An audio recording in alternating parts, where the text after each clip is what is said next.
안녕하세요. 이지포입니다.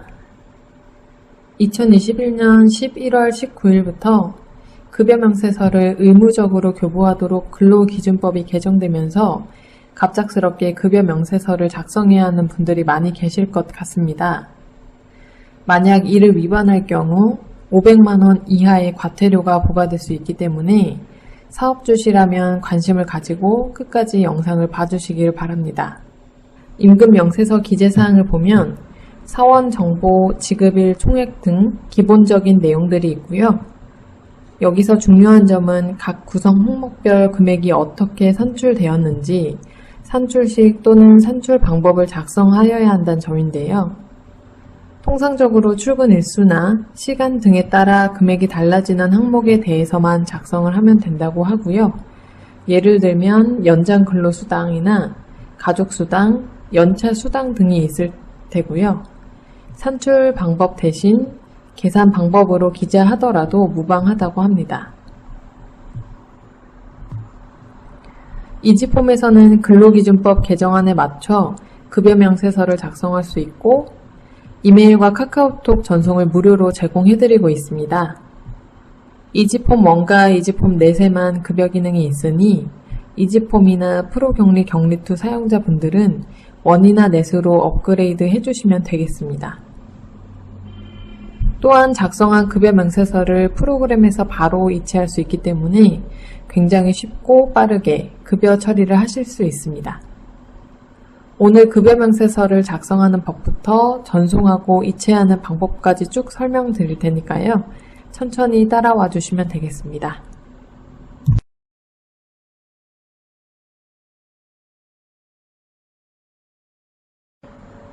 먼저 사원 정보를 입력해 보도록 하겠습니다. 급여관리 사원 정보 입력에 가시면 사원 정보를 등록하실 수 있습니다. 휴대폰과 이메일 주소를 입력해 놓으시면 급여 명세서를 카카오톡이나 이메일로 보낼 수 있습니다. 계좌번호도 입력해 놓으시면 급여 명세서 목록을 불러와서 급여 이체를 할 수 있습니다. 국민은행 바로 ERP 가입자분들은 예금주 조회 기능도 사용하실 수 있습니다.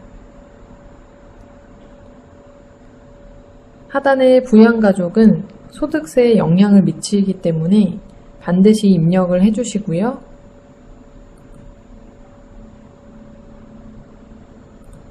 간이세액표 조회에 들어가시면 급여 구간에 따라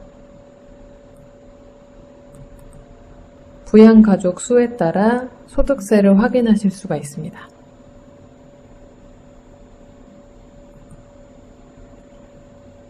추가 정보에는 소속과 직급을 입력해 주시면 되겠습니다. 급여 항목을 등록해 보도록 하겠습니다. 기본적으로 등록되어 있는 항목들이 있고요. 산출식과 산출 방법을 포함해서 급여 명세서를 작성해야 하는데 고정적으로 지급되는 항목은 개선 방법을 작성하지 않아도 됩니다. 예를 들어 매월 고정적으로 지급되는 식대 같은 경우에는 계산 방법을 작성하지 않아도 괜찮습니다. 출근 일수나 시간 등에 따라 금액이 달라지는 항목에 대해서만 작성을 해주시면 되겠습니다. 예를 들면 연장, 야간, 휴일 수당의 경우 근로시간에 따라 가산 수당이 발생하므로 근로시간 수를 포함하여 작성하여야 합니다. 기본 항목이 없으므로 등록을 직접 해보겠습니다. 연장 및 휴일 근로의 경우 소정 근로시간을 넘어 추가적인 근로에 해당하므로 상시 5인 이상의 사업장인 경우 통상 임금의 1.5배를 지급해야 하나 야근 근로의 경우에는 소정 근로시간에 해당하면 통상 임금의 50%를 가산해서 임금을 지급해야 합니다. 이에 맞게 산출 방법을 기재해서 항목을 등록해 보도록 하겠습니다.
각 항목의 산출식 또는 산출 방법을 입력 후 급여 명세서 출력 체크하시면 급여 명세서 하단에 출력됩니다.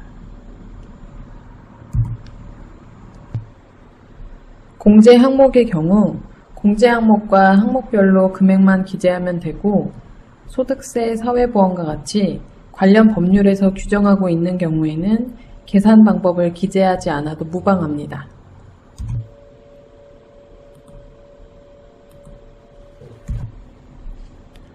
급여 항목 등록을 완료하셨으면 급여 항목 선택에서 급여 명세서 작성 시 필요한 항목을 선택하고 추가합니다.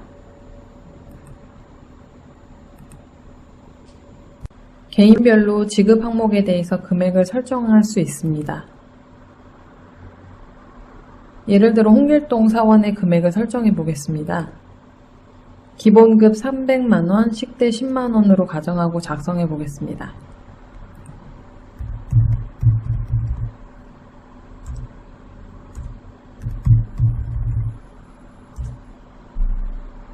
수당의 경우 사용하는 방법은 다양하겠지만 저 같은 경우 급여 명세서 작성할 때 근로시간만큼 횟수로 계산할 수 있도록 통상시급 곱하기 0.5, 통상시급 곱하기 1.5를 미리 계산해서 입력을 해놓도록 하겠습니다.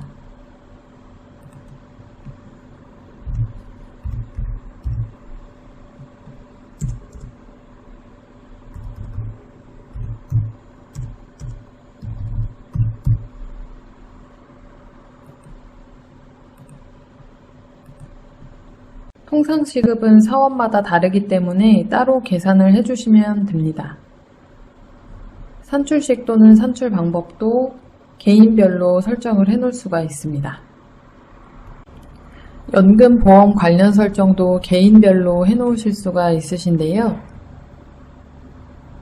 급여 명세서 작성 시 기준소득 월액, 보수 월액, 월 평균 보수 총액으로 계산하려면 아래 칸에 금액을 입력하시면 됩니다. 금액이 입력되어 있지 않은 경우에는 과세 총액 기준으로 급여 명세서에서 자동으로 계산합니다. 납입 대상자가 아닌 경우 공제 여부에서 해당 항목에 체크를 해주시면 됩니다. 임금 계산 기초사항 등록을 해보도록 하겠습니다. 5가지 항목들이 이미 등록이 되어 있는데요. 기본 항목 외에 추가적인 등록을 원하시면 등록을 해주시면 됩니다. 급여 명세서에 출력을 하고자 하시면 출력 체크를 해주시면 되고요. 인쇄를 원치 않으시면 체크를 해제해 주시면 되겠습니다. 최대 6개까지 출력 가능합니다. 기본값을 설정해 놓으시면 급여 명세서 작성 시 기본값이 뜰 거고요. 개인별로 기본값이 다른 경우에는 개인별 메뉴에서 각각 설정하실 수 있습니다. 급여 명세서 작성 시 수정도 가능합니다. 예를 들어 저는 총 근로시간 수 209시간으로 설정해 놓도록 하겠습니다. 급여 명세서를 작성해 보겠습니다. 사원을 선택 후 귀속 월과 지급 일자를 설정합니다. 홍길동 사원으로 11월 귀속 11월 30일자로 작성해 보겠습니다.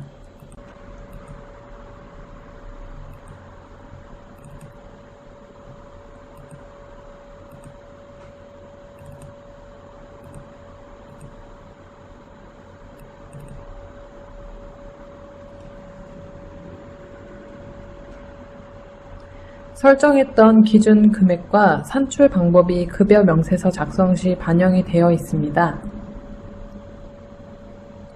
수당의 경우 횟수를 입력하고 엔터를 치면 자동 계산됩니다. 지급 항목을 전부 입력하고 엔터를 치면 공제 항목이 자동으로 계산됩니다.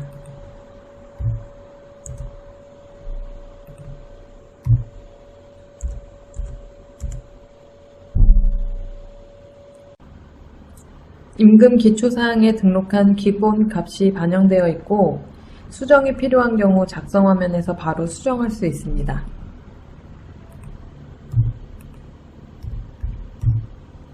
작성이 완료되었습니다.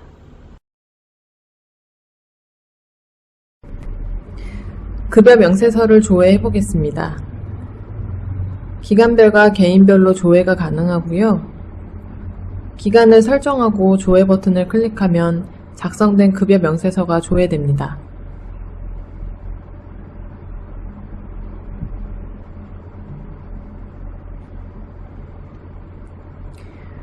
조회된 건을 더블 클릭하면 작성 내용을 확인할 수 있습니다. PDF 저장, 인쇄, 전자 전송도 할 수 있습니다. PDF로 저장한 모습을 보여드리도록 하겠습니다.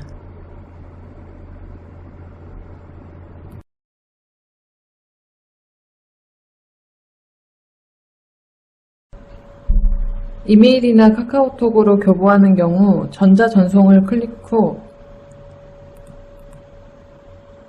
전송하시면 되는데 카카오톡으로 보내시고 싶다면 카카오톡 전송하기에 꼭 체크를 해주시기 바랍니다.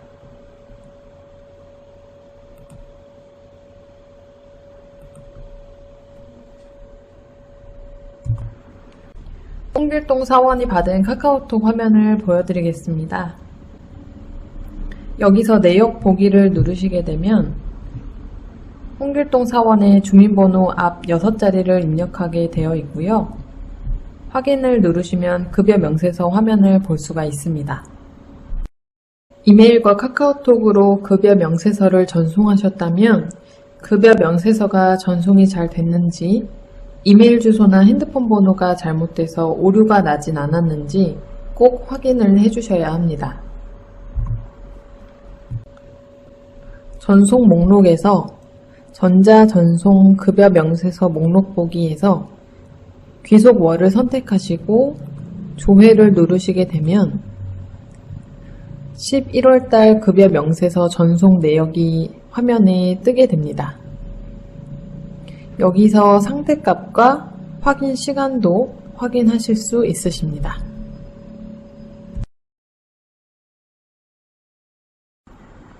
급여 명세서 작성을 완료 후 급여 이체를 해보겠습니다. 이체를 하기 위해서는 국민은행 바로 ERP에 가입이 되어 있으셔야 합니다. 한번 가입만 해놓으시면 급여 이체뿐 아니라 대금 이체, 건별, 대량 이체도 가능하니 많이 이용해 주시기 바랍니다. 금융관리, 급여 이체 메뉴를 클릭합니다. 기간을 설정한 뒤에 조회 버튼을 클릭하면 작성된 급여 명세서 목록이 나옵니다.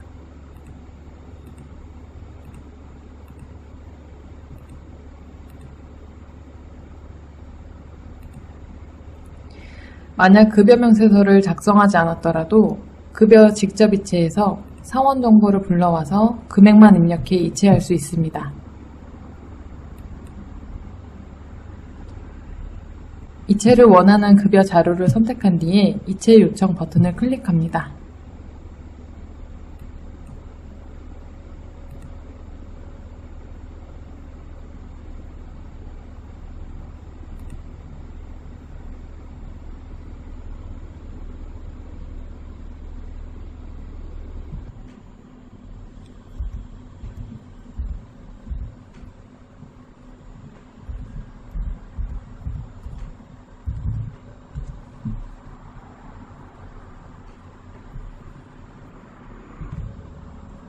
국민은행 사이트로 접속하게 되면 이체할 건을 선택하고 다음 단계로 진행하시면 됩니다. 이상으로 급여 명세서 기능을 마치도록 하겠습니다. 감사합니다.